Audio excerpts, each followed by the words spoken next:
J'ai développé mon premier software, en effet, mes deux premiers softwares. Et aujourd'hui, je vous fais mon petit retour d'expérience parce que ça change beaucoup de ce qu'on a sur le web. Et ça me rappelle aussi le début, mes débuts dans le vibe coding. Pourquoi ça me rappelle les débuts dans le vibe coding? Je vous explique. J'ai commencé à vibe coder en début 2025. Donc, c'était pas du tout à la mode, c'était pas du tout dans le narratif ou quoi que ce soit. Et c'était très difficile. C'était à l'époque où tu devais copier le texte de ChatGPT, le mettre dans ton truc. Et c'était une époque où ChatGPT était limité en caractères et tu devais comprendre un peu ce que tu fais. Donc là, maintenant, ça a beaucoup changé. Et pour du web, tu peux faire un jeu en un prompt. Mais sur le logiciel, on est encore un peu, mais pas totalement, mais on est encore un peu dans le passé, dans le sens où il faut quand même plusieurs itérations pour avoir quelque chose de potable. Vraiment, il faut quelques itérations. Donc moi, ce que j'ai fait, c'est que j'ai codé sur Mac. Donc rien de mieux que de juste vous montrer l'écran et d'aller directement dessus. J'ai codé deux trucs. Donc j'ai codé ce que vous voyez ici, GAZ Code, et c'est vraiment game changer, hein. C'est vraiment pour moi game changer dans le sens où c'est un gain de temps absolu pour Vibe Code. Genre là, j'ai la possibilité de manager beaucoup de projets en même temps, d'avoir codé des trucs très très beaux. Je vais vous montrer ce que j'ai pu faire avec.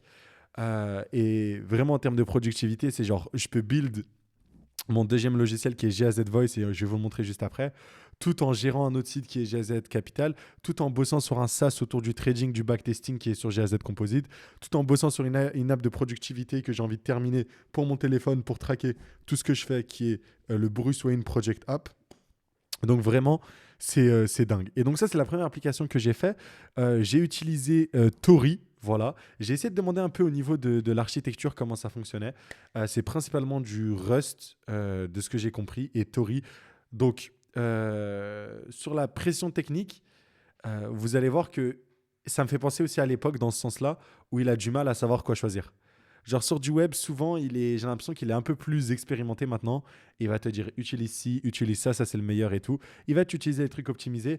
Là, il bégaye un peu. En fait, quand tu dis de faire une app, bah, des fois, il va te faire une app en Python. Même si Python, on le sait très bien, c'est pas du tout optimisé pour faire des logiciels. Le Python, pas du tout. Mais il va quand même des fois utiliser le Python. Il est obligé de lui préciser, il est obligé de trouver des alternatives. Et notamment en développant du coup le deuxième logiciel, c'est là où je me suis rendu compte que on a encore un peu cette barrière-là, mais c'est quand même incroyable de pouvoir build du software de zéro sans vraiment le maîtriser. Euh, c'est pour GAZ Voice. Donc pour GAZ Voice, c'est un whisper.flow pour ceux qui connaissent. Bref, ça me permet de dicter des mots. Voilà, ça me permet de dicter tout ça. Et de plus avoir besoin d'écrire. Donc par exemple, je vais écrire un prompt, je vais lui dire, voilà, on va faire CTRL-ALT-D, du coup déjà il y a un raccourci. Bonjour, est-ce que tu pourrais faire un review complet pour voir si le code est optimisé et adapté et plutôt rapide? Est-ce que tout ça est optimisé en termes de code? Bref, j'ai fait un prompt de con, hein, excusez-moi. Donc là, ça va, hop, ça réfléchit, c'est bon. Donc là, c'est encore un petit peu buggé, donc je dois faire un petit CTRL-V si vous voulez. Et là, je fais CTRL-V. Bonjour, est-ce que tu pourrais blablabla. Voilà, il a réussi. Je peux retourner sur mon application. Il y a tout un historique de tout ce que j'ai raconté, donc ça, c'est cool.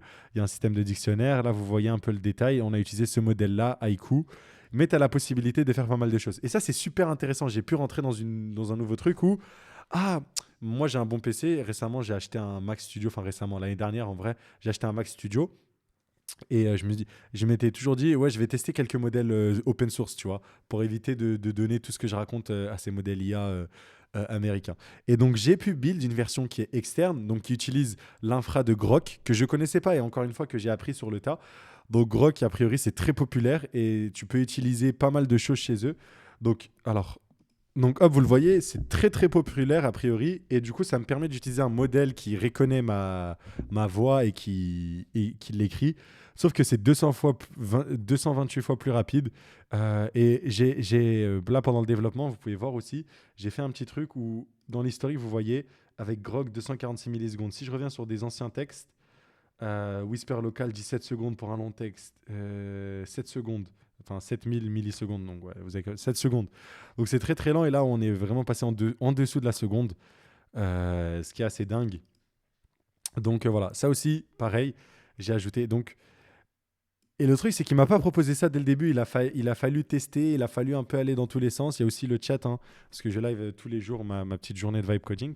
Mais voilà, donc ça me rappelle un petit peu, mais il y a quand même des possibilités de faire du software de dingue. Et donc, bah maintenant, j'ai ma stack technique complète qui est bientôt terminée, qui va me permettre du coup de vibe coder encore plus efficacement avec le text-to-speech et la gestion des terminaux comme ceci. Il y a quelques fonctionnalités en plus qu'on a pu faire, comme regarder les ports qui sont ouverts pour comprendre. Donc par exemple, moi j'ai un truc qui tourne sur le port 3013. Je peux le cliquer dessus, ça va me l'ouvrir ici, tu vois. Donc ça c'est intéressant à regarder, à signaler, par exemple. Donc vraiment c'est tout un tas de features comme ça qui ont réussi à être développées grâce à tout ça. Ok. Récemment aussi, j'ai réussi à faire un petit système et ça va permettre de rendre le vibe coding plus accessible à tous, où tu peux lancer un cloud et tu peux lancer plusieurs modes, mais notamment le mode bypass. Ça, c'est quand il te pose aucune question, juste il code. Donc moi, c'est quand je fully trust Claude dans mon projet, juste je code. J'ai pas envie qu'il me dise est-ce que tu acceptes ci, est-ce que tu acceptes ça. Je m'en bats les steaks, juste code, juste fait. Voilà. Et donc, quand tu es débutant, tu ne sais pas comment installer Claude Code, tu as l'interface ici qui te permet de l'installer. Donc, je vais cliquer rapidement, vous allez voir. Là, c'est Install. Moi, c'est déjà installé, donc vous avez la détection qui prend un petit peu de temps. Et dès que c'est installé, bah, voilà, ça se met en update. Mais si ce n'est pas installé, vous pouvez cliquer sur Install comme vous l'avez vu. Vous pouvez l'update. Par exemple, votre mode par défaut, c'est le bypass, auto-edit, on s'en fout. Moi, sur Codex, c'est ça. Sur Claude, c'est ça. Sur Gemini et tout. Tu as un système de nuit blanc. Tu peux modifier le terminal et tout. Donc, vraiment, c'est super, super intéressant.